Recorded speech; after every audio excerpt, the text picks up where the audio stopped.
Hoy, aunque leímos todo el capítulo 2, solamente vamos a centrarnos en la segunda mitad del capítulo. Y hoy, con el favor del Señor, vamos a concluir este segundo capítulo de la carta a los Efesios. Pero a medida que vamos avanzando en nuestro estudio de la carta, es más fácil perdernos o perder de vista el hilo del pensamiento que tenía Pablo. Y yo sé que prácticamente en todos los sermones he hecho una recapitulación de lo que hemos visto y no me gustaría que hoy fuera la excepción. Mi intención aquí, hermanos, no es repetir innecesariamente detalles de lo que ya dijimos, sino tratar de destacar puntos importantes con el fin de que no perdamos el hilo del pensamiento de Pablo, para que podamos entender un poco mejor la carta en su propio contexto. Entonces, a manera de resumen, Pablo lo que está haciendo en esta carta a los Efesios es tratar de hacer que ellos se dejen de mirar a sí mismos y que comiencen a mirar todas las bendiciones espirituales que ya tienen en Cristo. Y dice más adelante, les dice que está rogándole a Dios para que sus ojos sean abiertos, para que ellos puedan ver que la supereminente grandeza del poder de Dios opera a favor de ellos en virtud de la resurrección victoriosa de Cristo, el cual está sentado en su trono y está por encima de toda autoridad y todo poder y todo señorío, de manera que ahora, por estar unidos a Él, ellos tienen la misma victoria con Cristo, ellos son vencedores juntamente con Cristo y están sentados a su diestra, siendo capaces de deleitarse en Él y de descansar plenamente en su poder. Y por si eso fuera poco, Pablo les da ejemplos muy gráficos de la manera en la que Dios los sacó de las tinieblas, de la muerte, para darles vida, transformándolos como nuevas criaturas destinados para las buenas obras. Y en ese contexto es que comienza nuestra segunda parte, cuando Pablo les dice: por tanto, acordaos de que en otro tiempo vosotros los gentiles, en cuanto a la carne, erais llamados sin circuncisión, por la llamada circuncisión hecha con mano en la carne.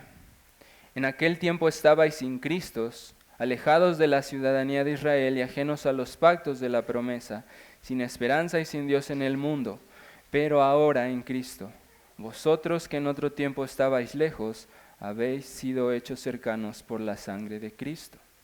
Comienza Pablo diciéndoles: por tanto, acordaos. O sea, por tanto, a la luz de lo que ya les he dicho, a la luz de lo que Dios ya ha hecho por ustedes, quiero seguirles refrescando la memoria, quiero seguirles recordando lo que Dios ha hecho por ustedes. Y básicamente lo que está haciendo del versículo 11 al 22 es extender el mismo argumento que presentó del versículo 1 al 10. Está siguiendo un patrón muy similar en la manera en la que explica su argumento y está utilizando prácticamente la misma estructura. En el pasaje anterior vimos cómo Pablo les habla de su pasado y de su presente, los lleva de lo más bajo hasta lo más alto. Así también ahora está usando una analogía similar, pero ahora con una perspectiva distinta. En el versículo 1 al 10, Pablo se dirigió a ellos como individuos salvos por gracia. Se dirigió a ellos de manera particular, los beneficios particulares que ellos gozaban en la unión con Cristo y en su resurrección. Pero ahora está hablando en términos generales, está hablando de una salvación colectiva, está hablando, se está dirigiendo a ellos como si fueran un cuerpo, no como individuos aislados que fueron cada uno salvados por Cristo, sino ahora los abraza a todos y les dice: ahora ustedes acuérdense de que antes eran llamados incircuncisión. Lo que está haciendo es, como bien lo expresa el hermano pastor Sugel Michelén, es tratar de enseñarles que a pesar de que ellos fueron salvos como individuos, no fueron salvos para ser individualistas. Eso es interesante. Ellos fueron salvos como individuos, pero no fueron salvos para vivir de manera individual su vida cristiana, sino para ser un organismo vivo delante de Dios.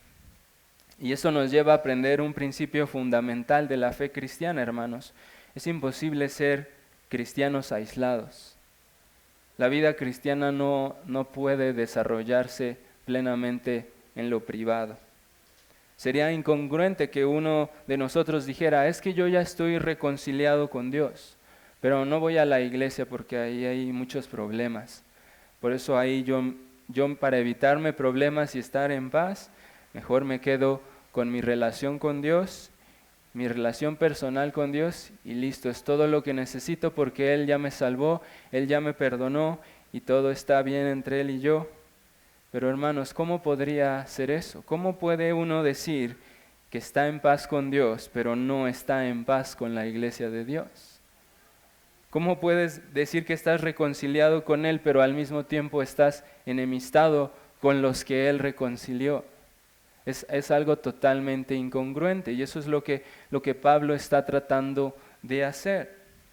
En resumen, Pablo, de los versículos 1 al 10, habla de una reconciliación de manera vertical, de la reconciliación que tenemos de Dios hacia nosotros, y ahora de los versículos 11 al 22 está hablando de manera horizontal, de la reconciliación que hay entre los hombres, por el mismo Cristo y por la misma obra del mediador. Así que podemos decir que ese sería el tema central de esta sección de la carta a los Efesios, la manera en la que nuestra relación individual con Dios da como resultado una reconciliación colectiva, o una unidad perfecta y gloriosa entre los individuos que han sido reconciliados con Dios.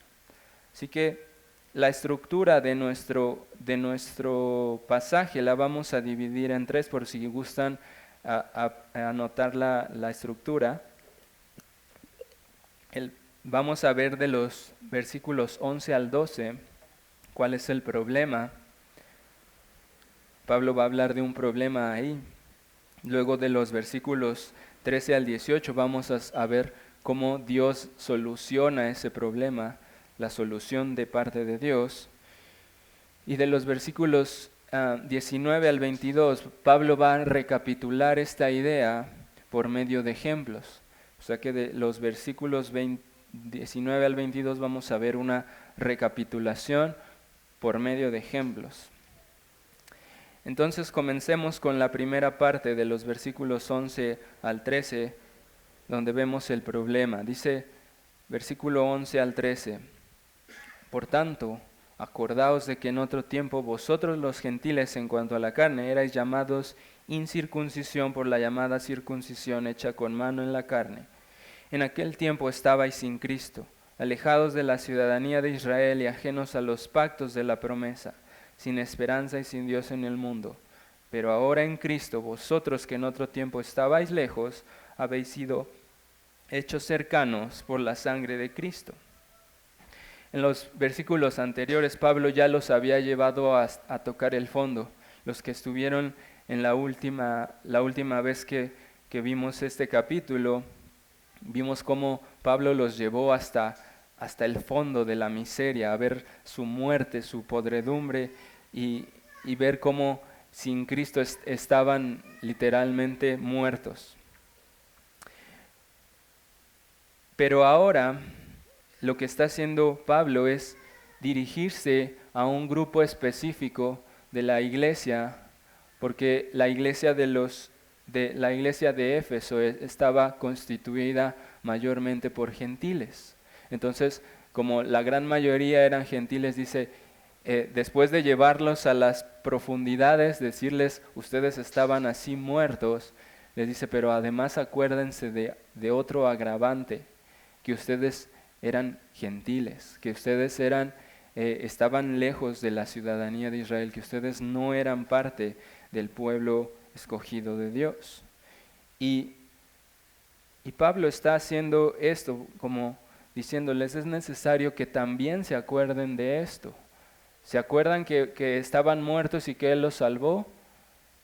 Eso es algo que es glorioso pensar cómo Él nos ha rescatado, pero ahora quiero que también se acuerden de la realidad que ustedes vivían como gentiles y extranjeros. Así que, por un lado, lo que les dijo de los versículos 1 al 10 aplicaba en general tanto para judíos como para gentiles, por el hecho de que Pablo mismo se incluye diciendo, entre los cuales también todos nosotros vivimos en otro tiempo. Esto que dijo anteriormente aplica para todos, tanto judíos como gentiles, estábamos muertos en pecado. Pero, por así decirlo, los judíos tenían una ventaja que los gentiles no tenían. Y tal vez ellos no supieron aprovechar esas ventajas, pero eso es un tema aparte. Lo que Pablo está tratando de enfatizar aquí es que no quiere que ellos se olviden de su condición, de que su condición como gentiles les añadía dificultades a sus problemas. Así que es bueno traer a la mente el contexto cultural o sociocultural en el que ellos vivían para entender un poco mejor por qué Pablo está hablando de esta manera. Tenemos que imaginar que en esa época estaban diferentes grupos grandes.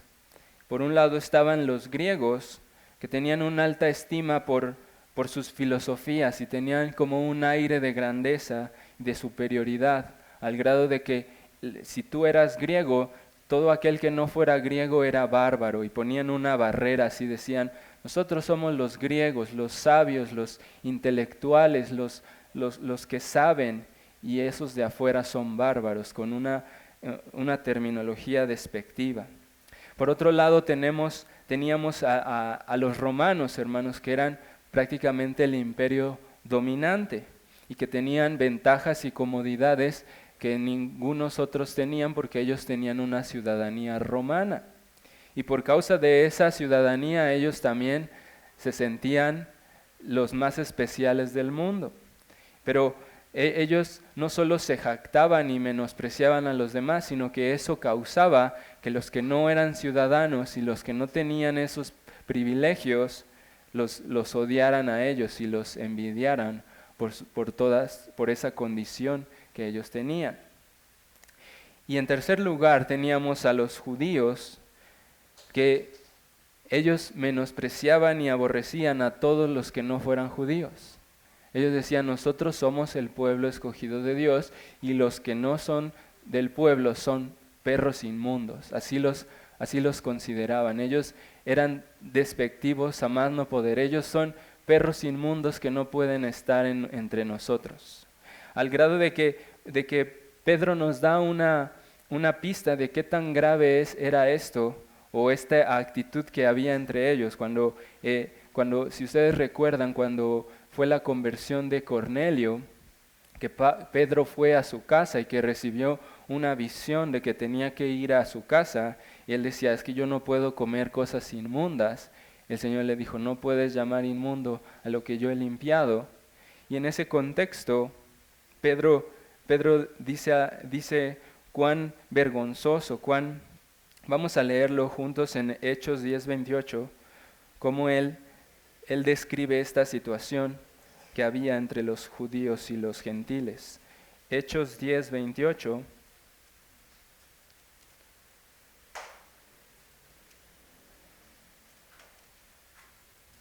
Dice así, y les dijo, vosotros sabéis cuán abominable es para un varón judío juntarse o acercarse a un extranjero.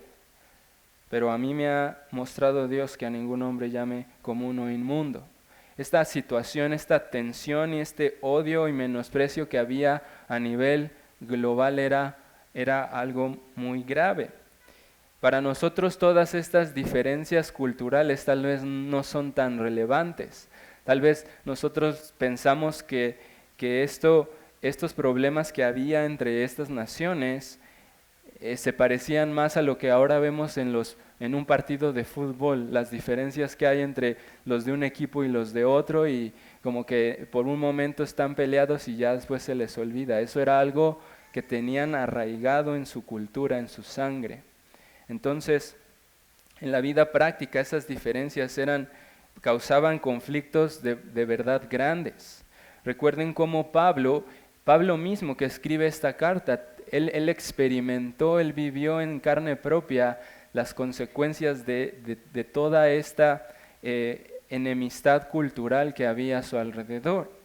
Cuando él fue al templo, algunos pensaron que él había metido a un griego al templo, y por esa sospecha todo el pueblo se agolpó, porque había metido a un perro al templo de Dios, porque había hecho algo profano, porque ¿cómo se le ocurrió hacer eso? Todo el pueblo entero se agolpó en contra de él, y eso terminó en su arresto. Pero Pablo lo que está haciendo aquí entonces es recordar todo ese conflicto que había a su alrededor, diciéndoles: acuérdense, hermanos, cómo ustedes eran llamados sin circuncisión, cómo eran menospreciados por los judíos, cómo eran tratados como perros,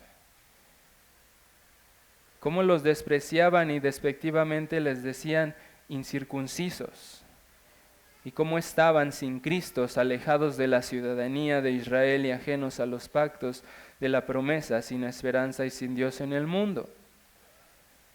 Es decir, muchos de los judíos también estaban muertos en sus delitos y pecados igual que ustedes, pero al menos ellos tenían la palabra de Dios, al menos ellos tenían los pactos de la promesa, tenían conocimiento de la fidelidad de Dios, ellos habían visto la mano preservadora de Dios, pero ustedes no tenían nada de eso. Ustedes estaban peor, ustedes no tenían nada de eso y estaban sin esperanza y sin Dios en el mundo. Y yo creo que es bueno enfatizar esto, que Pablo dice, no, es que no se olviden de eso, esa era su condición. Estaban sin Cristo, estaban lejos de Dios, ajenos a las promesas, sin esperanza y sin Dios en el mundo. Y yo creo que ninguno de nosotros quisiera imaginar lo que es morir en esa condición, morir en ese estado sin esperanza y sin Dios en el mundo. Y eso nos lleva a reflexionar a nosotros, porque nosotros estábamos así, hermanos, sin esperanza y sin Dios en el mundo.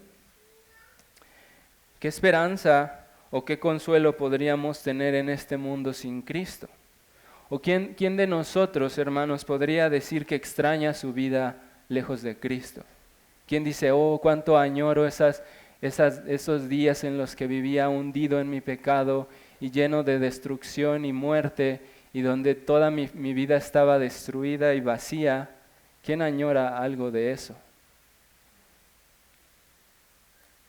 El problema, hermanos, es que si alguno de los que está aquí con nosotros no está en Cristo, está viviendo de esa manera, está viviendo una vida, está muerto, está entregado a sus pasiones, está siendo llevado por la corriente de este mundo y no tiene ninguna esperanza, no tiene nada que lo satisfaga, nada que lo llene, ni sus placeres, ni sus logros, ni sus anhelos, ni nada en esta tierra les va a dar paz a sus corazones. Nada de eso es suficiente para llenar tu corazón de paz y darte un descanso, darte un alivio, darte una esperanza. ¿Qué esperanza tienes en esta mañana si no estás en Cristo? La única esperanza que tienes es la muerte. Eso es lo único que puedes esperar con toda certeza, que un día va a pasar, que vas a morir y que vas a morir lejos de Dios. Y si mueres lejos de Dios, lo único que tendrás cerca de ti serán las llamas del infierno, como consecuencia de tus pecados. Eso es algo que te atormentará por toda la eternidad. Pero Isaías dice algo interesante para ustedes que no están en Cristo. Pero Isaías 57:20, pero los impíos Son como el mar en tempestad, que no puede estarse quieto, y sus aguas arrojan cieno y lodo. No hay paz, dijo mi Dios, para los impíos. Esa es la condición en la que tú estás hoy sin Cristo. Y lo que Pablo está haciendo en esta carta es que él quiere que recuerden esto, que ellos no tenían paz, que estaban sin Cristo, que sus vidas eran así como ese mar tempestuoso que lo único que produce es lodo y cieno, cosas sucias. ¿Para qué quería que recordaran eso, hermanos? Para que pudieran ver, ese es el problema que Pablo les está planteando. Ustedes estaban así, en una condición horrible, despreciable. Pero ahora quiero que se acuerden de lo que tenían, de cómo vivían, para que puedan ver cuán gloriosa es la solución que Dios dio para ese problema, cuán hermosa es la solución que Dios proveyó, que es, quiero que vean cuál es la gloria del Evangelio, que es lo que Dios nos dio para solucionar este problema. Así que si tú no estás hoy en Cristo, tienes este problema mortal y estás al borde del infierno, pero quiero que escuches la bendita solución que Dios te ofrece hoy. Quiero que vayan conmigo al versículo 13 de nuestra carta a los Efesios, para ver cómo Dios nos muestra la solución al problema en el que están los que están fuera de Cristo. Dice el versículo 13, pero ahora en Cristo Jesús, vosotros que en otro tiempo estabais lejos, habéis sido hechos cercanos por la sangre de Cristo. Y dice más adelante, porque Él es nuestra paz, que de ambos pueblos hizo uno derribando la pared intermedia de separación. Esa es una solución muy simple de entender, hermanos, que ustedes estaban lejos de Cristo, pero fueron hechos cercanos. ¿Por qué? Por la sangre de Cristo. Está hablando de muerte, está hablando de algo horrendo. La sangre de Cristo, la sangre de Cristo fue derramada y esa es la solución que Dios nos dio para reconciliarnos consigo mismo. Que Cristo murió para reconciliarnos con su preciosa sangre derramada, para borrar la enemistad que había con Dios, para borrar las enemistades que había en todo el mundo por causa de la caída. Y como resultado de su muerte, tenemos paz para con Dios. El mismo Isaías dice en ese mismo capítulo, en el 57, paz al que está lejos y al cercano, dijo Jehová, y lo sanaré. Esa es la paz de Dios por medio de la muerte, por la sangre de Cristo. Esa es la paz que sobrepasa todo entendimiento, que ya no hay enemistad entre Dios y los hombres, porque Cristo derramó su sangre. Y lo que está haciendo Pablo es interesante, él está citando o parafraseando a Isaías 57:19 para decir, ustedes estaban lejos, pero ahora Él los trajo para sanarlos, los hizo cercanos, les dio paz para que puedan acercarse a Él y estar en paz. Algo que no tenían y no iban a encontrar en este mundo, ahora lo tienen en Cristo. Y lo que llama la atención es que Pablo, después de parafrasear este versículo de Isaías, concluye que Cristo es nuestra paz. No dice que Cristo compró nuestra paz o que obtuvo nuestra paz, sino que Cristo es nuestra paz. Es decir, esta paz no es un mero objeto que se nos regala y que nos dicen, ten, aquí hay un poco de paz para que la uses como tú quieras. Sino, no es como un adorno, mira, ten este pequeño adorno que te estoy regalando, sino que esta paz es una persona gloriosa, es Cristo mismo, es Dios hecho hombre, Él es nuestra paz. Es Él y solo Él el que nos da paz para con Dios. Es su vida, su muerte, su resurrección, su ascensión, su persona y su obra completas. Esa es nuestra paz.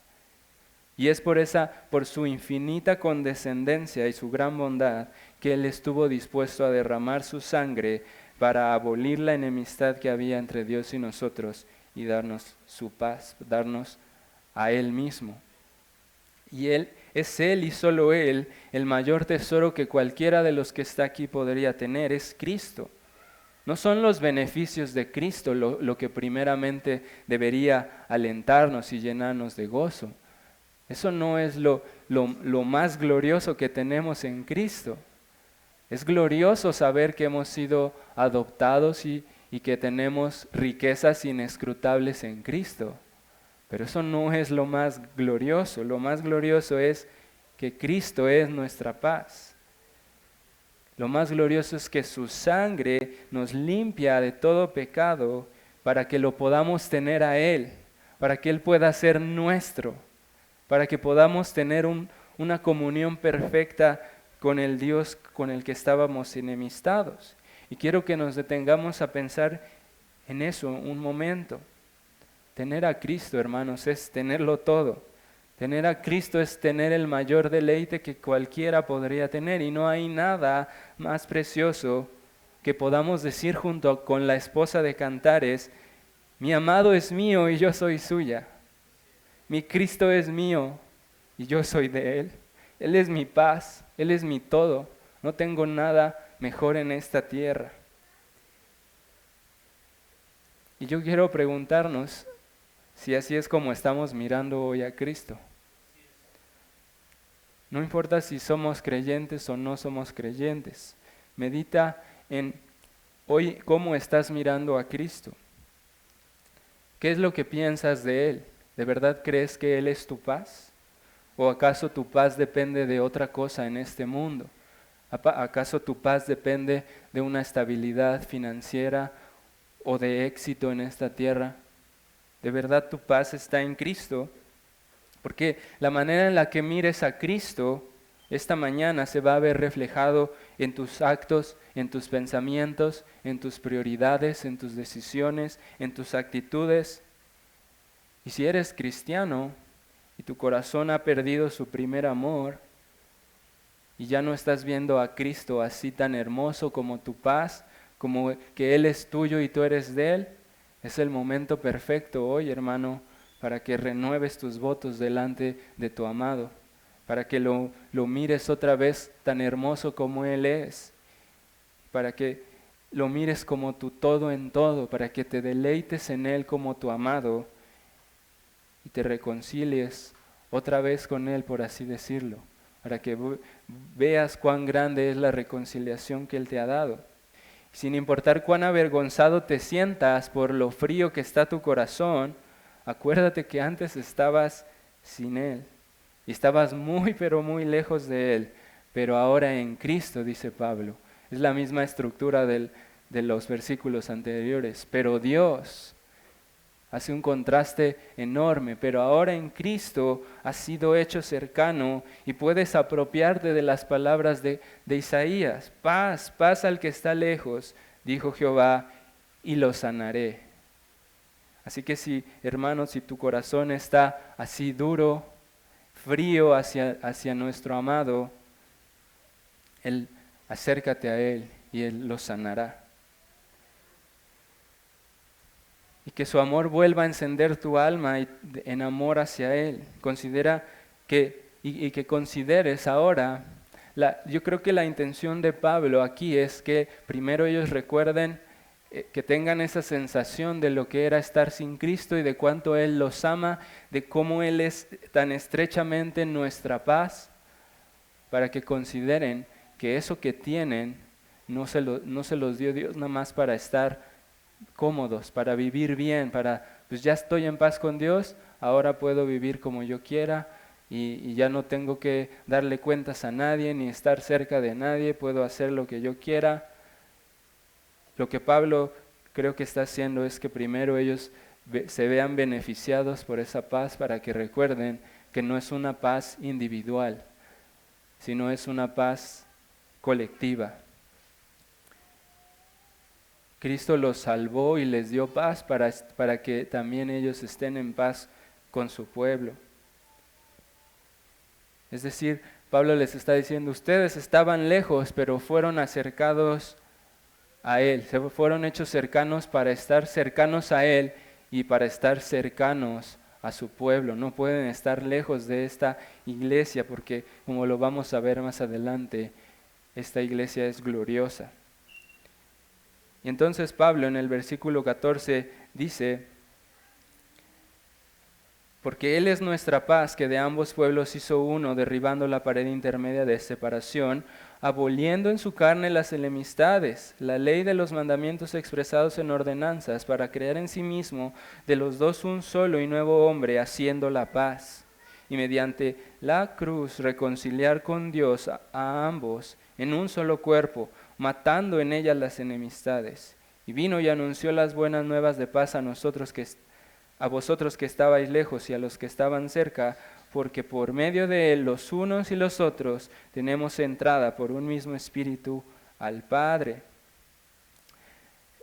Eso es lo que Pablo quería poner en el corazón de los efesios, que fueran avivados con el amor personal que Cristo les tenía, para que eso se viera reflejado en un amor genuino, en un amor abundante y fervoroso hacia el pueblo de Dios, tal como lo vimos la semana pasada en Romanos 13, que tenemos una deuda, una gran deuda de amor para con los otros. Ese es el fundamento de este amor del que escuchábamos la semana pasada. Eso es lo que le pone fin a todo conflicto social derivado de la caída. La paz que tenemos con Dios debe verse reflejada en paz los unos para con los otros, en paz para con Dios, para con su pueblo.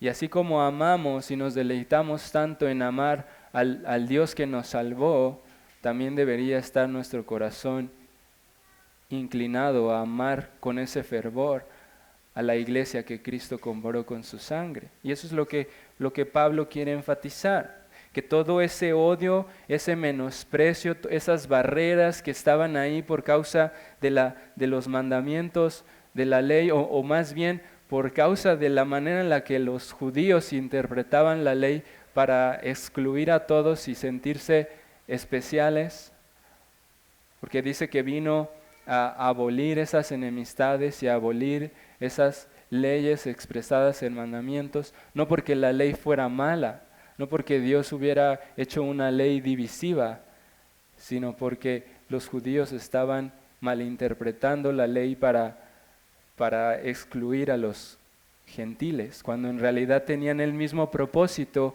que tenía el huerto del Edén, de expandirse a toda la tierra y llegar y ser paz para todas las naciones.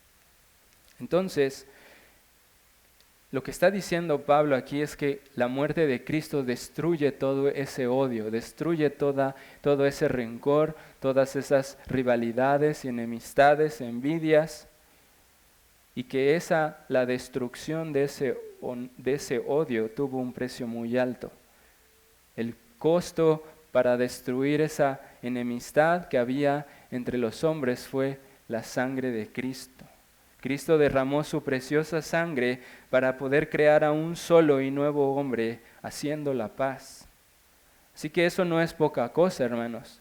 Meditemos un poco en las divisiones, en los celos, en los rencores, en las envidias, las rivalidades, todas esas barreras, todas esas cosas que puede haber en nuestros corazones.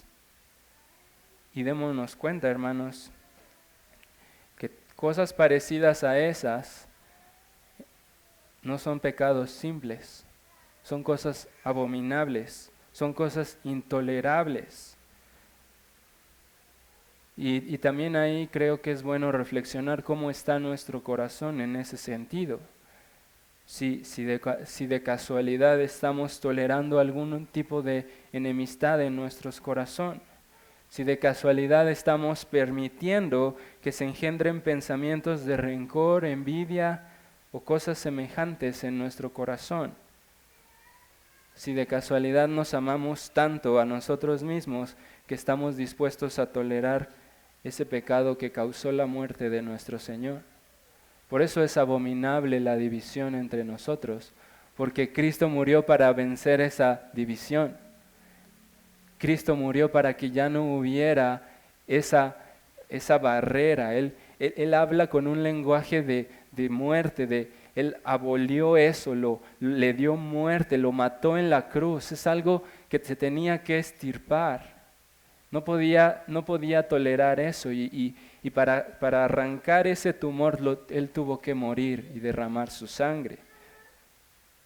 Así que si hay algo de eso en tu corazón, por más pequeño que parezca, estírpalo con todas tus fuerzas. No alimentes más ese pecado por el que Cristo murió, porque eso es algo abominable en el templo de Dios. Y más bien, hermano, vive a la luz, vivamos a la luz de esta gloriosa reconciliación que fue efectuada por la sangre de Cristo. Y así, hermanos, como somos conmovidos por ese amor que Cristo nos tiene, por ese amor que nos salvó a nosotros, también seamos conmovidos por ese amor que Dios tiene para su iglesia. Veamos cuán digna de ser amada es la iglesia de Cristo, porque fue comprada con precio de sangre. Y espero que eso nos lleve a regocijarnos en el hecho de que no solo estamos unidos, que la iglesia no solamente tiene una unidad como muy cercana, un vínculo fraternal muy cercano, porque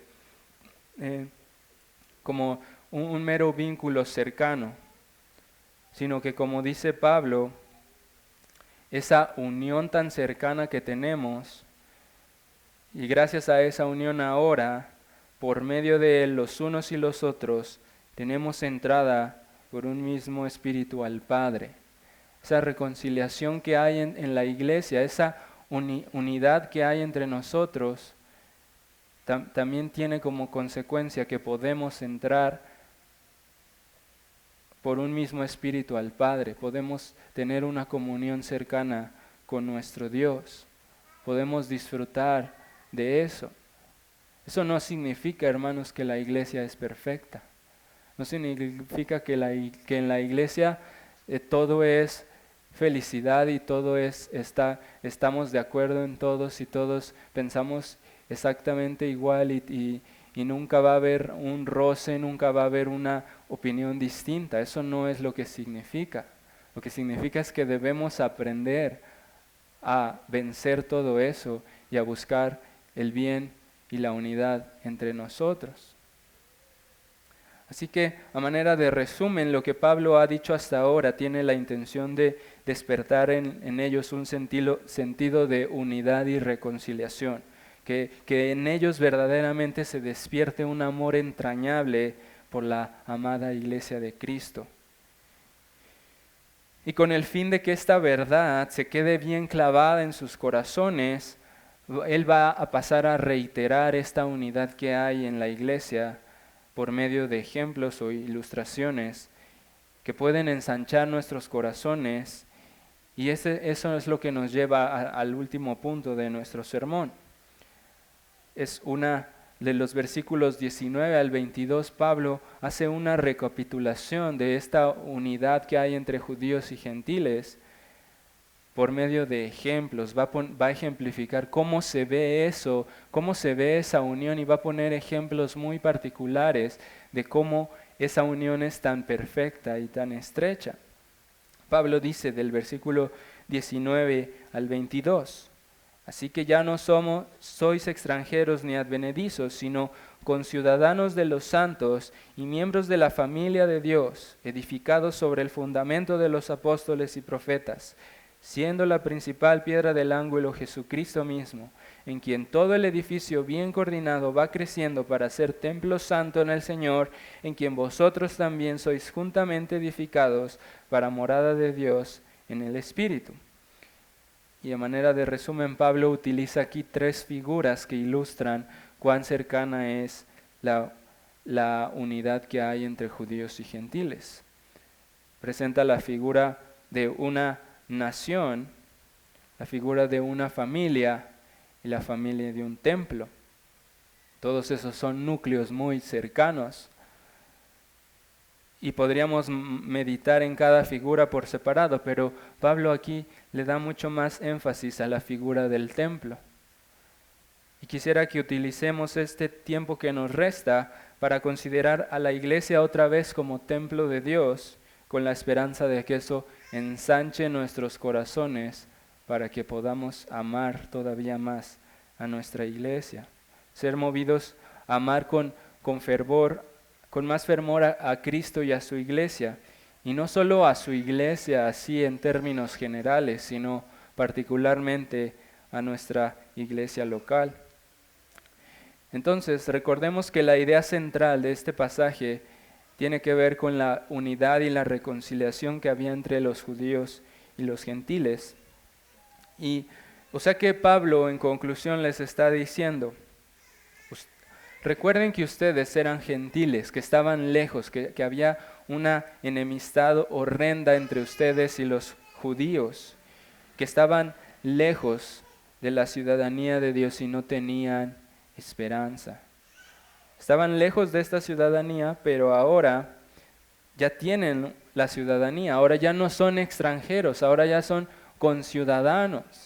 Esa enemistad que había porque no tenían la ciudadanía de Israel, ahora se ha quitado, porque ahora ustedes son ciudadanos de un mejor Israel, de un mejor pueblo de Dios.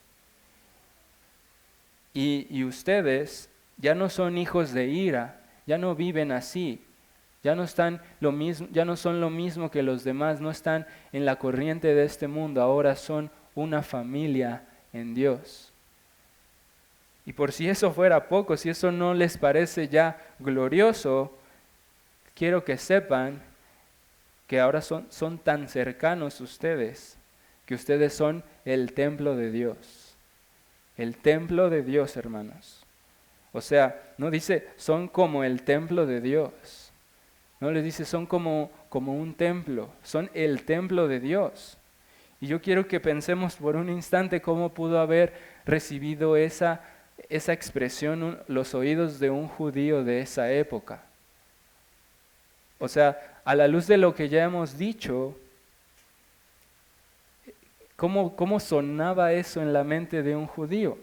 Si las palabras de nuestro Señor cuando dijo, destruid este templo y en 3 días lo levantaré, cuando Él dijo eso causó una controversia.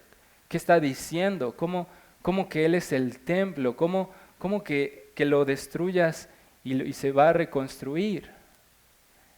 Y a la luz de meditarlo y estudiar esas palabras de nuestro Señor, pues tiene sentido que Él sea el templo de Dios y que Él se considere a sí mismo el templo de Dios, porque Él es Dios con nosotros, Él es la presencia especial de Dios entre nosotros. Él podía decir sin ningún problema, yo soy el templo de Dios.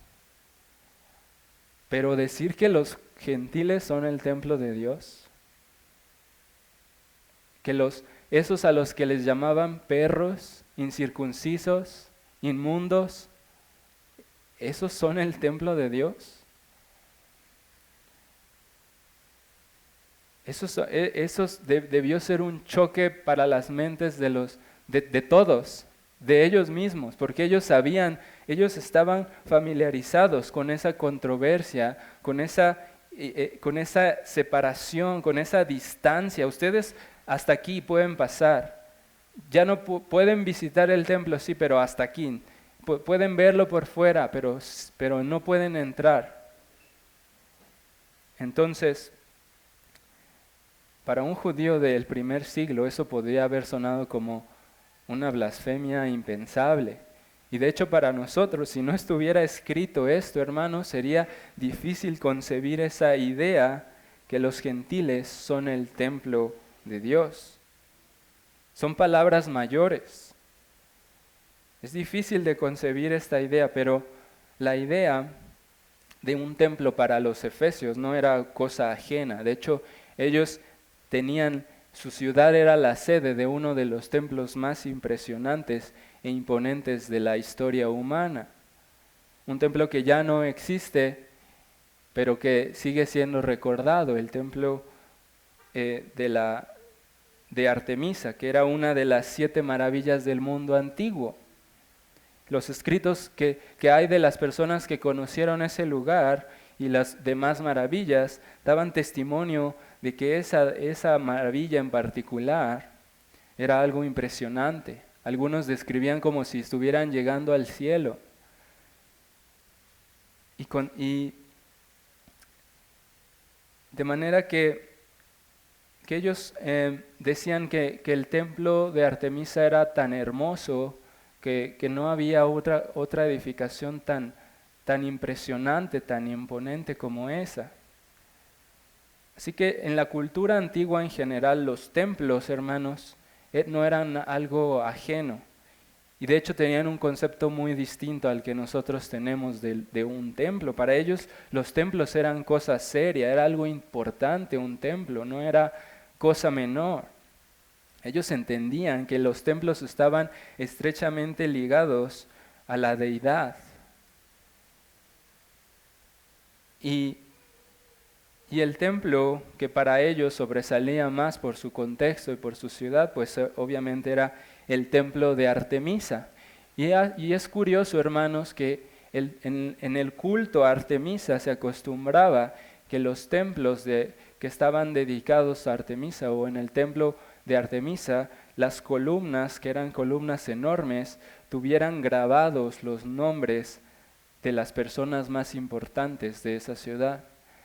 Tuvieran ahí escrito el nombre que los paganos anhelaban que su nombre estuviera escrito en el templo de Artemisa. Era para ellos un gran privilegio.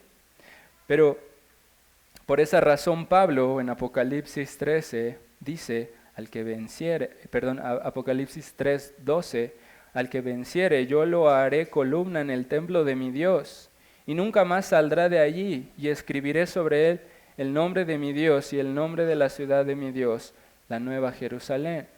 Lo que Juan decía aquí tenía un contexto cultural que ellos entendían. Para los paganos es especial que su nombre esté en el templo de sus dioses falsos, pero ustedes tienen el privilegio de que son el templo de Dios. Dios está en ustedes. Y eso es algo hermoso. Entonces, la manera en la que ellos estaban oprimidos, recordemos que los efesios eran oprimidos en esa ciudad pagana, que era una de las ciudades más imponentes, no solo por el templo de Artemisa, sino por muchas otras cosas. Pero una de las opresiones que ellos experimentaban estaba relacionada con el templo. Ustedes no tienen un templo como el de nosotros. Ustedes no tienen estatuas tan visibles y tan imponentes como las de nosotros. Y por no tener esas imágenes, por no tener sus nombres escritos en el templo, ellos se podían sentir menospreciados y oprimidos. De manera que las palabras de Pablo, cuando Pablo les dice, pero ustedes son el templo, debieron tener un sabor especial, algo dulce, algo que ellos veían como algo hermoso. Cuando Pablo les dijo, ustedes ya no son extranjeros, ya no están lejos, ya son el templo de Dios, para ellos eso tuvo que ser algo hermoso. Tal como Pablo lo expresa en otras cartas, dice, ¿o ignoráis que vuestro cuerpo es el templo del Espíritu, el cual está en vosotros, el cual tenéis de Dios y que no sois vosotros? En 1 Corintios 6:19 o en 1 Corintios 3:16 dice, ¿no sabéis que sois templo de Dios y que el Espíritu de Dios mora en vosotros? Todo ese lenguaje de Pablo, hermanos, es mucho más profundo de lo que yo podría explicarles, pero quisiera resaltar las cosas, las implicaciones más relevantes de lo que significa identificar a los creyentes o identificar a la iglesia, incluyendo a los gentiles, identificarla como el templo de Dios. Esta implicación de que la iglesia es el templo de Dios tiene que ver con una unión con Cristo que es más profunda de lo que podemos imaginar. una identificación con su persona y su obra, una participación exclusiva de sus beneficios y de sus riquezas inescrutables. Y eso, por si fuera poco, le da a la iglesia un papel crucial en la extensión del reino de Dios y un lugar especial en el corazón de Dios mismo. Es su amada iglesia, es su especial tesoro, es la niña de sus ojos. Es algo impresionante, no podría alcanzar las palabras para describir cuán glorioso es pensar en la iglesia como el templo de Dios. Y las implicaciones de lo que Pablo trata de decirles son muchísimas, pero principalmente les está dando a entender lo mismo que el apóstol Pedro dice en su primera carta, en el capítulo 2. Y quiero que vayamos juntos a la primera carta de Pedro, capítulo 2, de los versículos 2 al 5, para que podamos entender un poco más, con más claridad, lo que Pablo tiene una idea muy similar aquí en mente, pero Pedro la desarrolla de una manera más clara en la primera carta de Pedro en el capítulo 2. Vamos a leer desde el versículo 1, dice,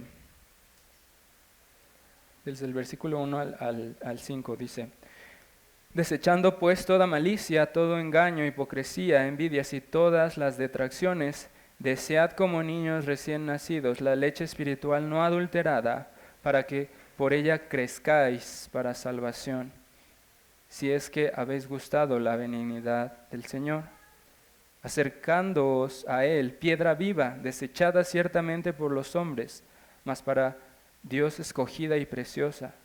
Vosotros también como piedras vivas, sed edificados como casa espiritual y sacerdocio santo, para ofrecer sacrificios espirituales aceptables a Dios por medio de Jesucristo.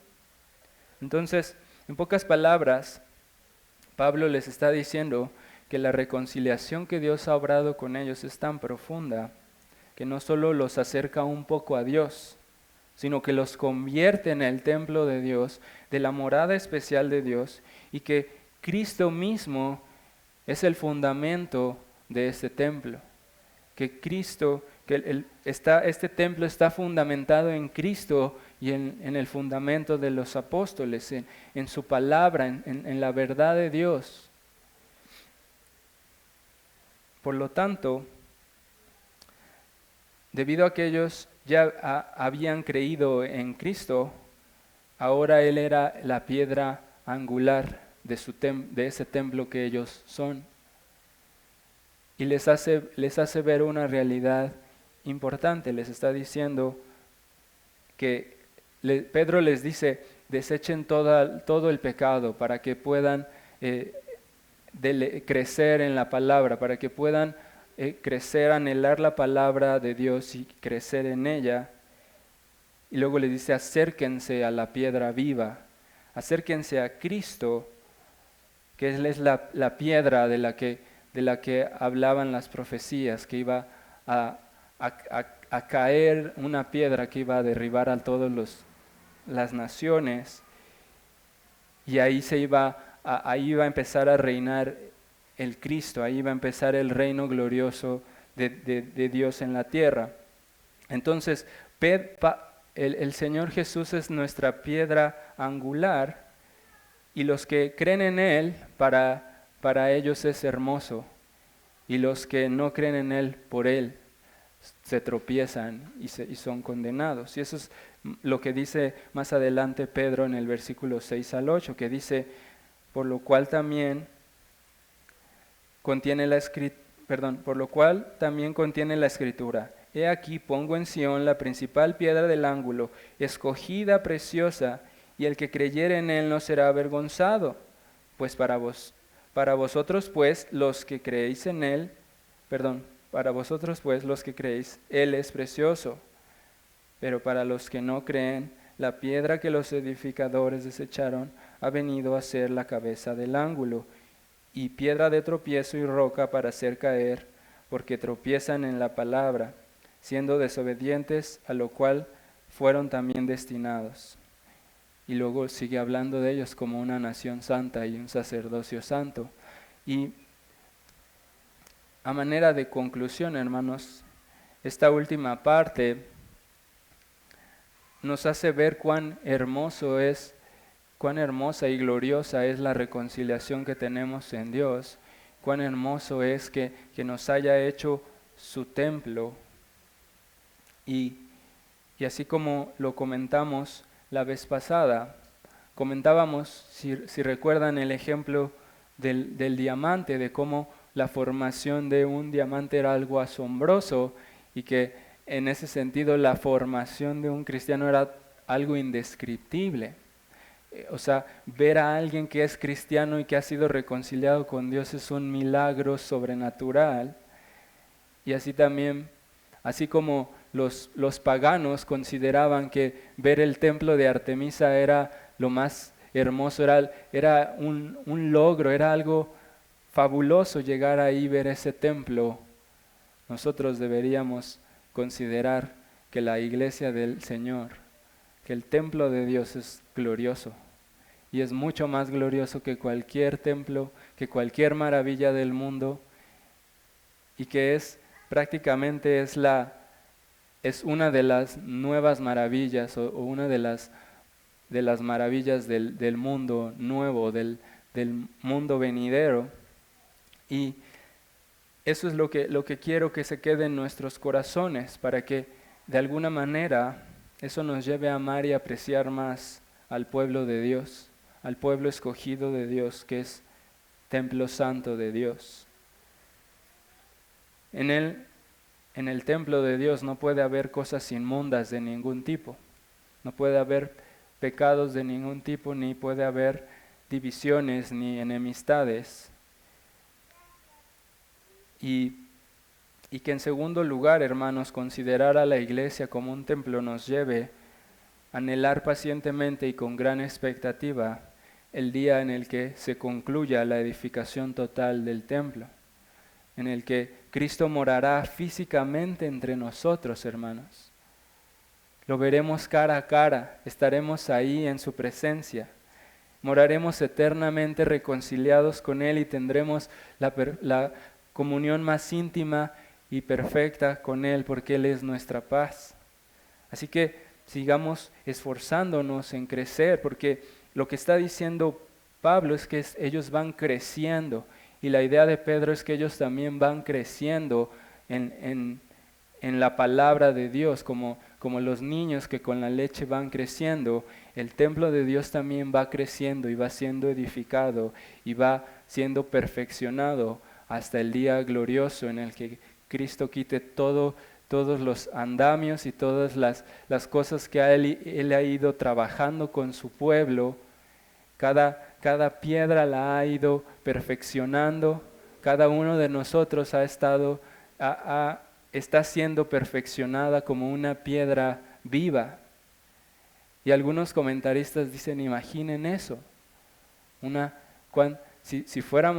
Si pensáramos, por ejemplo, en el templo de Salomón o en los otros templos, en esa época en la que no era como que agarrabas una piedra y le ponías cemento y la pegabas sobre otra, sino que tenían que tallar cuidadosamente cada piedra para que pudieran embonar.